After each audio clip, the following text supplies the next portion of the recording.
আসসালামু আলাইকুম। শুরু করতেছি মহান আল্লাহ তাআলার নামে। এটি আমাদের পানেশ্বর ইউনিয়ন অধীনস্থ বিটগুল গ্রামের কেন্দ্রীয় ঈদগাহ ময়দান। আসলে যে উদ্দেশ্যে ভিডিওটি করা, আমাদের এই ঈদগাহে ঐতিহ্য এবং স্মৃতিভরা নয়নাভিরাম প্রাকৃতিক সৌন্দর্যে এক লীলাময়ের স্থান।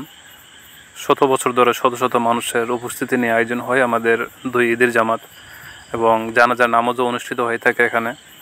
কিন্তু আজ বড় প্রশ্ন জাগে মনে, আমাদের প্রতি বছর ঈদগাহ মেরামতে এবং পুনঃসংস্কার কাজে যে টাকা কালেকশন করা হয়, করার পরে কি আদৌ সেই কাজগুলো হচ্ছে?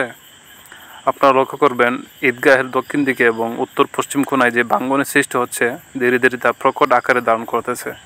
সমাজের বিত্তশালী এবং সুশীলরা এই ঈদগাহ মেরামত কাজে আর কত বিলম্ব করবেন? গ্রামের এই মিলন মেলার বর্ণাঢ্য আয়োজনের জায়গাটুকু রক্ষার্থে আপনারা ভেবে দেখবেন। ধন্যবাদ সবাইকে। সকলেই ভালো থাকবেন, সুস্থ থাকবেন। আল্লাহ হাফেজ।